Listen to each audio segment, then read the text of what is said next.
Welcome to the Chemist Chick with Helen Nichols. True stories from behind the pharmacy counter. Hello, potties. Like I've said before, I will give anything a go once. Another brief job I had in the 70s was as a receptionist, switchboard operator for the Mercedes Benz company in Mossman in Sydney. They're still there, by the way. Like my dental nurse job, I saw it in the classified section of the newspaper. Whenever I would go for a position anywhere, I always got the job, probably because I presented well and oozed confidence, even when I had no bloody clue what I was doing or saying. Like Dad's mantra, an ounce of bullshit is worth a ton of science. You know, fake it till you make it. So I rock up for the interview. This lovely man, immaculately groomed, expensive suit, kind, warm demure, shakes my hand. Good morning, Helen. Follow me. Let me show you around. So, Helen, here we have the Sylvania Switchboard. I look at this huge monster. Looks like Medusa's hair with snake-like cords coming out of every hole, lights flashing red and green. So you're familiar with one of these? Oh, yes, definitely. I use this type all the time. I have never seen the likes of this contraption in my life.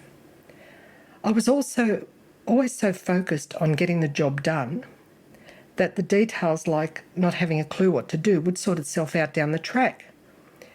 Then he takes me to the front desk where I greet people. There's a big microphone with a switch for me to page the showroom. This I have no problem with. Would you like to give it a go, Helen? Most people are intimidated by it. Sure, no worries. I flick the switch. Barry Smith to the front desk. Barry Smith to reception, please. Right, okay, good. You have a lovely clear voice, good pronunciation, confident. You're a natural. I'd also done 12 months business college in Sydney, so I could touch type 70 words a minute, very average shorthand, and most of the other duties were a breeze.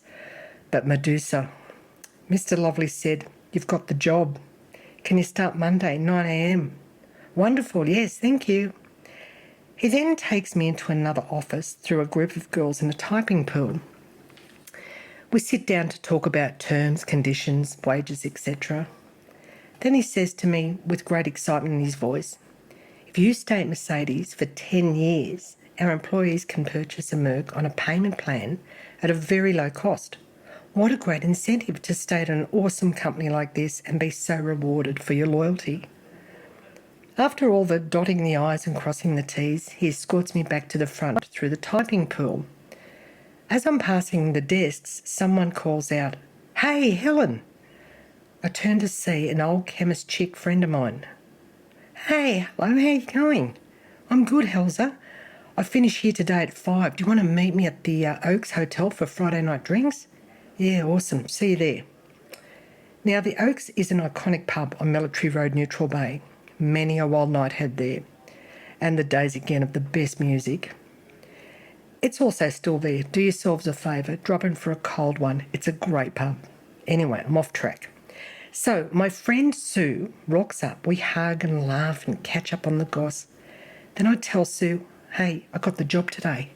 "That's fantastic." "I love working there. Great company, terrific people."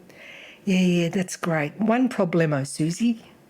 "What the fuck is that Medusa switchboard thingy?" "You gotta be joking." "You sure have got some balls, Helza." "Yeah, and marbles in my head. I start Monday. I thought I could bluff my way through that thing." "Don't worry, honey. We had the weekend to teach you. I trained all the girls on the Sylvania Switch. I'll tell the boss I'm giving you a refresher course over the weekend. I have the keys and it's in my time. He won't mind." "Shit, I hope you're a fast learner, Helza.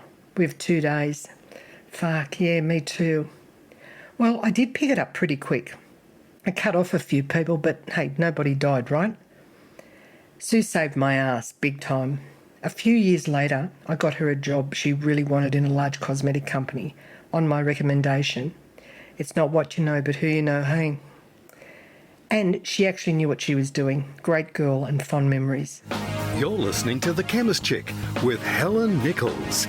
True stories from behind the pharmacy counter. So I'm at Mercedes for about a month when my boyfriend rings me and says, he's in the Pilbara, by the way, in WA, that he misses me. There will be a plane ticket for me at the airport. Well, a Mercedes would be nice, but this is an adventure. 10 years, yeah, right, I didn't even last 10 minutes. So off I go home to pack for the Pilbara. The Pilbara is waiting. Wherever or whatever that is, I didn't have a clue about that either. Now, in my time at Mercedes Benz, I accumulated quite a wardrobe, which I packed for WA. I wanted to look lovely for my boyfriend, so I had my hair done at the hairdressers. I put on my prettiest white cotton dress with little white gloves and a white wide-brimmed hat and a little white handbag. I fly to Perth, then transfer to a smaller rust bucket to the Pilbara. Where am I going? As I stand at the top of the stairs leading to the tarmac, all I can see is red dirt for miles, and boy is it hot. Nearly everyone on the plane were women, as it was Christmas time, and the wives and girlfriends wanted to be with their loved ones for Christmas Day. Apparently, my boyfriend turned to his mates that were with him and said, "Oh shit, guess which one's mine? I'm dressed like Grace Kelly in a mining town, in white, full of red dirt. All the other women had shorts and boob tubes or sarongs and thongs on. Talk about a fish out of water. I was a long way from Kansas now. What is this parallel universe I've walked into?" I was a very naive 20-year-old, and on the way back to the dungy, tiny little tin room for the men's accommodation, my boyfriend informs me he has to hide me here until he can get us proper accommodation, and to pretend and to dress like a man. As we're in the middle of Poon Brothers construction camp of 600 men, no women allowed. What the fuck? Day one in my manly overalls, hair tucked up in a cap and a pair of old boots, no makeup, trying to look manly, and my boyfriend says, "Shit, you look hot. Just don't speak, okay?" Awesome.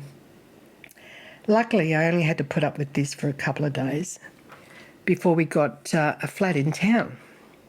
Funny though, after day one in the mess hall, word got around there was a woman in the camp. Day three, I was surrounded by blokes at our table just wanting to talk to a chick. They were all so lovely and respectful and helped me to escape the camp undercover. It was such a funny mission. Then freedom and the Dampier Hotel, which I loved, but seriously, this was not me. And doing tequila shots and playing pool every day while he was at work, I got stir crazy and heat stroke. I had a big fight with him and said screw this and arranged to hitchhike to Perth with two terrific blokes I met at the pub who were taking a road train, a huge truck, to Perth. I was done. Luckily, my boyfriend knew them very well and told them to make sure I got there in one piece or else.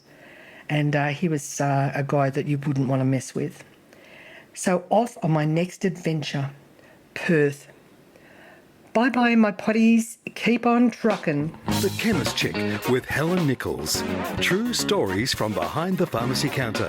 You can subscribe to the podcast at Apple Podcasts, Spotify, Google Podcasts, and wherever you hear great podcasts. This has been another quality podcast from Bytes.com.